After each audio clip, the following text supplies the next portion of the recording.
जय हिंद बच्चों। आज हम कुंवर नारायण जी की कविताओं को पढ़ेंगे। बच्चों, हमारी पाठ्य पुस्तक आरोह भाग 2 में कुंवर नारायण की 2 कविताएं संकलित हैं, कविता के बहाने और बात सीधी थी।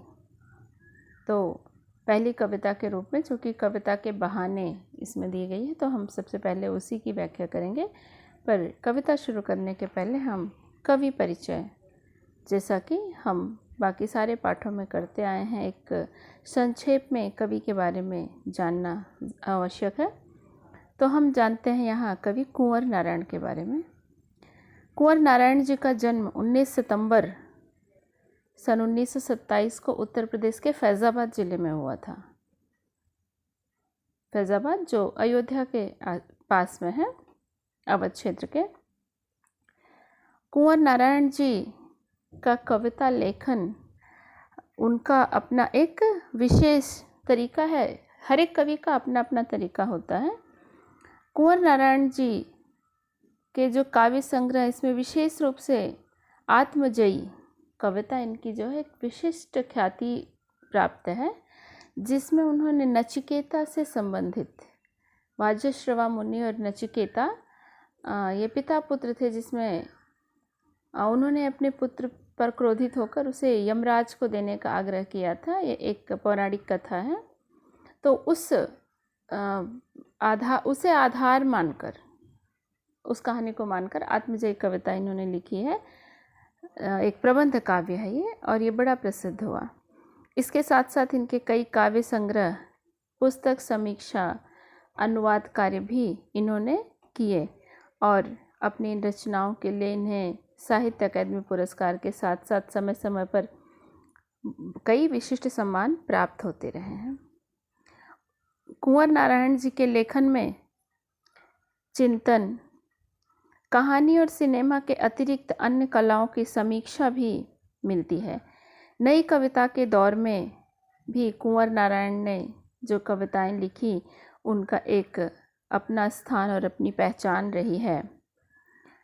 अज्ञे जी द्वारा प्रकाशित तार सप्तक के 3रे संग्रह में भी इनकी कविताओं को स्थान मिला था।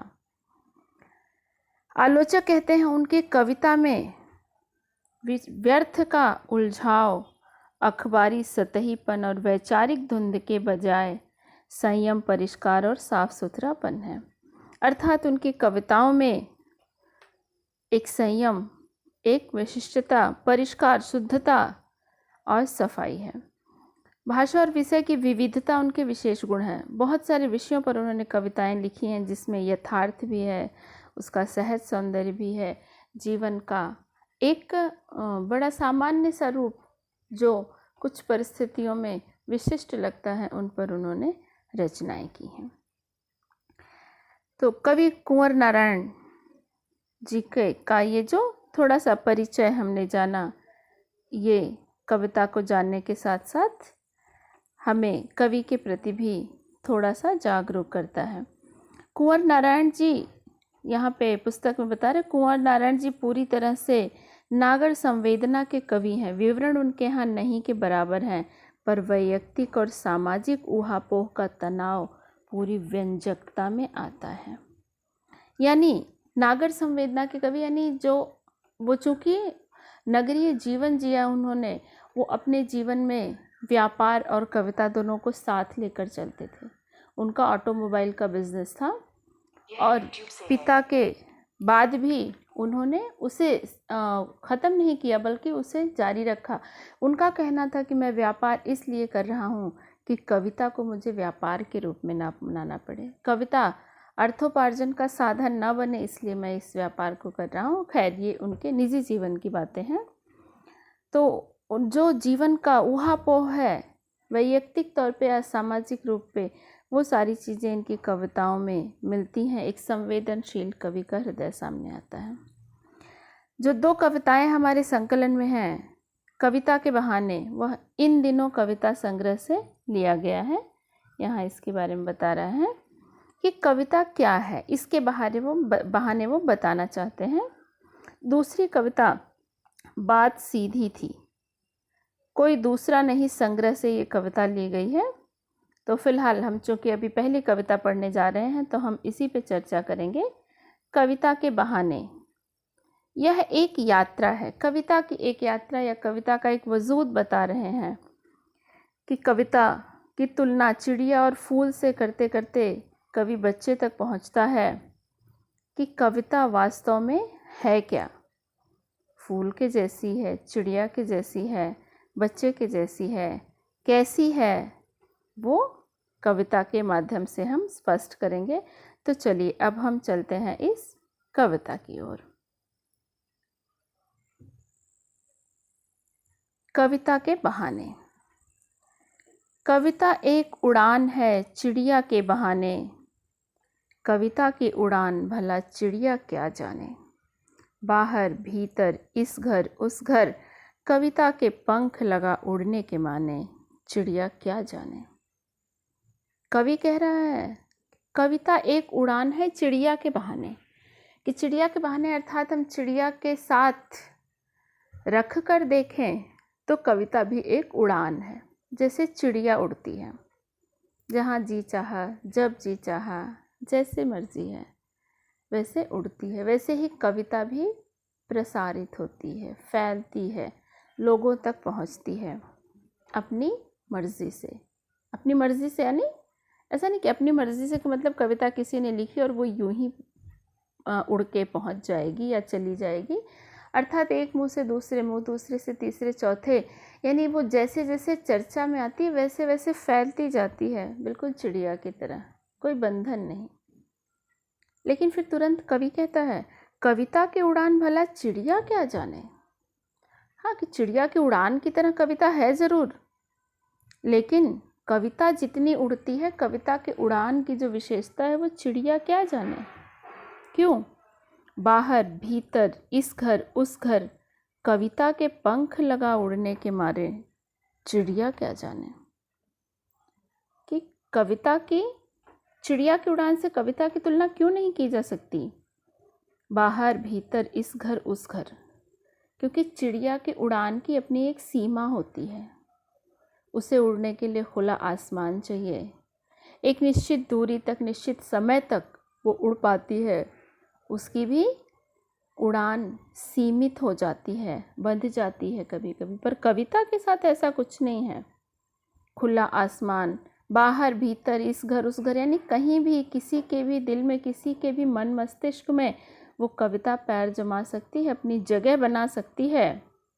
उसके लिए ऊंचाई की, दूरी की, समय की, मौसम की कोई सीमा नहीं होती। तो कविता के जो पंख हैं वो पंख चिड़िया के पास नहीं है।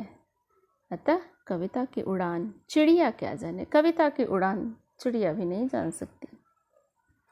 आगे फिर कवि दूसरे रूप में चलते हैं। कविता एक खिलना है फूलों के बहाने, कविता का खिलना भला फूल क्या जाने। पहले तो कह रहे हैं फूलों के बहाने से देखा जाए, फूलों के साथ रख के देखें तो कविता भी एक खिलना है। कविता भी फूल की तरह खिलती है, महकती है, सुंदर लगती है। लेकिन तुरंत ही कवि फिर अपनी ही बात को काटता हुआ कहता है कविता का खिलना भला फूल क्या जाने। फूलों के जैसी कविता है तो जरूर, लेकिन उससे विशिष्ट है। फूलों के खिलने में वो गुण, वो बात कहाँ जो कविता के खिलने में है। बाहर भीतर इस घर उस घर, बिना मुरझाए महकने के माने फूल क्या जाने। तो कविता और फूलों को एक जैसा पहले मानते हुए भी कवि कहता है कि नहीं, इसमें अंतर तो है। कविता के खिलने और फूलों के खिलने में जो सबसे बड़ा अंतर है वो ये है, बिना मुरझाए महकने के माने फूल क्या जाने। अर्थात फूल खिलते हैं, महकते हैं, सुंदर लगते हैं, अपनी खुशबू फैलाते हैं, लेकिन एक निश्चित समय के बाद वो मुरझाकर झड़ जाते हैं, उनका अस्तित्व समाप्त हो जाता है। लेकिन कविता एक बार खिल गई यानी एक बार रच गई, एक बार महक गई, एक बार प्रसिद्ध हो गई, हमारे मन में उसने अपना स्थान बना लिया, हमारे विचारों को प्रभावित कर लिया, तो बिना मुरझाए महकती है, अर्थात वो कभी फिर नष्ट नहीं होती है। इसलिए फूल क्या जाने कि कविता जैसा खिलना क्या होता है, क्योंकि उनके अस्तित्व में, उनके जीवन में तो कुछ समय के लिए खिलना, फिर झड़ना, सूख जाना, समाप्त हो जाना, यही उनकी नियति होती है। लेकिन एक बार खिलने के बाद अनंत काल तक खिले रहना, महकते रहना, ये वरदान भला फूलों को कहाँ मिला है? ये तो कविता की ही नियति है। बच्चों, ये बिना मुरझाए महकने के माने मतलब लगता है कि ऐसा कैसे होता है, ऐसा कोई फूल या ऐसी कविता है तो कैसे है? एक छोटा सा एग्जाम्पल देना चाहूँगी मैं, एक छोटा सा उदाहरण प्रस्तुत करूँगी आपके सामने। जैसे आप पढ़ रहे हैं, जो रचनाएं पढ़ रहे हैं इन कवियों की, आपकी पाठ्य पुस्तक में जो भी आप साहित्य में पढ़ते आ रहे हैं, कोई भी हिंदी साहित्य हो, अंग्रेजी हो, संस्कृत हो, कुछ भी हो, किसी में भी हम 100 साल, 200 साल, 400 साल पुरानी रचनाओं को भी आज पढ़ रहे हैं। आप अपनी पाठ्यपुस्तक उठाकर देख लीजिए, जो भी रचनाएं हैं कम से कम 20 साल, 40 साल पुरानी तो हैं ही। महामहिम तुलसीदास जी भी हैं, वो अक्खड़ कबीरदास जी भी हैं, सूरदास हैं, मीरा हैं, जो सैकड़ों साल पहले जिन्होंने लिखा था, क्या ये सोच के लिखा था कि उनकी खुशबू, उनके जो साहित्य में एक संदेश छुपा है वो हम आज भी ग्रहण करेंगे? तब से दुनिया कहाँ की कहाँ पहुँच गई, लेकिन हम उन कविताओं के साथ आज भी हैं। जो चीज़ उस समय के लोगों ने महसूस करी रही होगी, जो ज्ञान पाया रहा होगा, हम भी आज वो ले रहे हैं। यही तो है बिना मुरझाए महकना। और कब तक ऐसी ही महकती रहेगी हमें भी नहीं पता। हमसे अगली पीढ़ी, उसकी अगली, उसकी अगली, और यही अनंत काल तक महकना है। ये महकना भला फूलों के नसीब में कहाँ, जो कविता में है।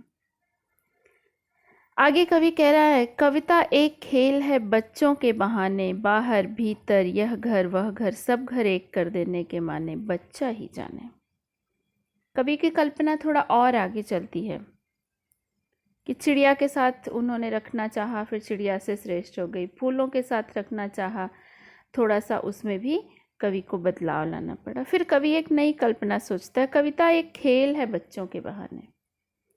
बच्चों के बहाने देखा जाए, बच्चों के समरूप रख के देखा जाए तो कविता भी एक खेल है। अब बताइए भला कविता कैसे खेल हो सकती है? क्यों? बच्चों का जैसे खेल होता है। बच्चों का खेल क्या है? कहीं भी यहाँ वहाँ, ऊपर नीचे, जैसे अपने पीछे पतंग में देखा, पूरी धरती घुमा के रख देते हैं, आसमान गुजा के रख देते हैं। बच्चों का खेल, इसका घर उसका घर, किसका मैदान किसका खिलौना, कोई मतलब नहीं। बस उनके लिए खेल है, खुश रहना चाहिए। जिस पे उनका मन प्रसन्न हो जाए वही उनका खेल है। वो कुछ भी हो सकता है, कोई खेल का उपकरण भी हो सकता है, कुछ भी, किसी से भी खेल सकते हैं। राह चलते पत्थर को भी बॉल बना के वो खेल के खुश हो जाते हैं। यानी उनके लिए उपकरण महत्वपूर्ण नहीं है, महत्वपूर्ण क्या है? उनके मन की खुशी, मन का भाव। तो बच्चों का जैसे ये खेल है, वैसे कविता भी एक खेल है। कविता कैसे खेल हो सकती है ना? शब्दों का खेल है।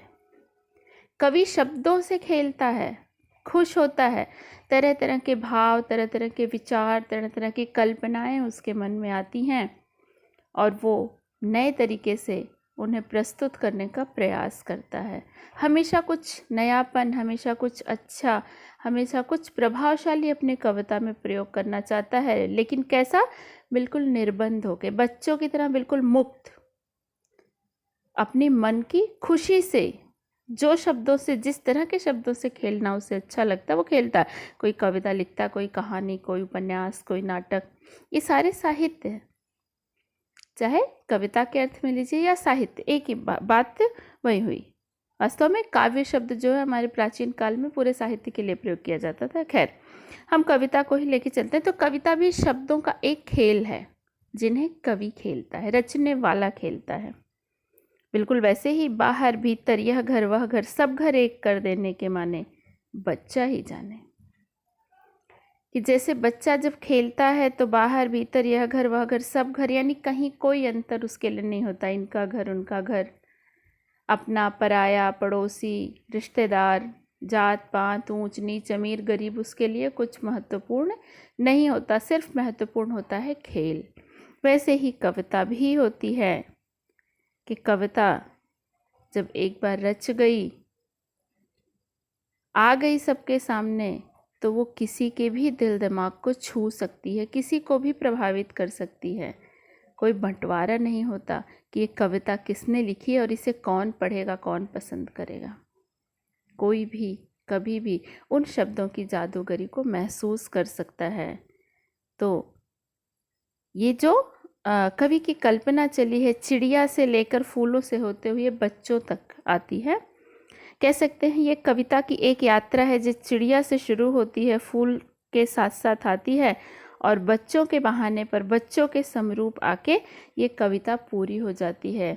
कवि को अपना जो तुलनात्मक एक जो भाव वो चाहता था वो प्राप्त हो जाता है और वो कविता को बच्चों के समान मानता है कि कहीं ना कहीं कविता और बच्चे एक जैसे हैं, दोनों भी बिल्कुल निर्बंध हैं, मुक्त हैं, निश्चल हैं। और इस तरह से कविता का एक वो रूप हमारे सामने प्रस्तुत करता है।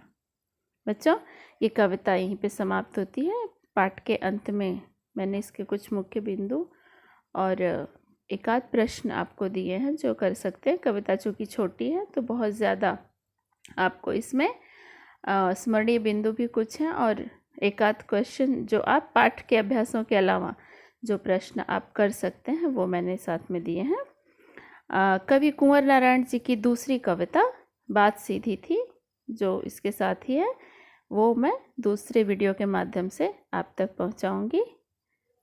धन्यवाद बच्चों।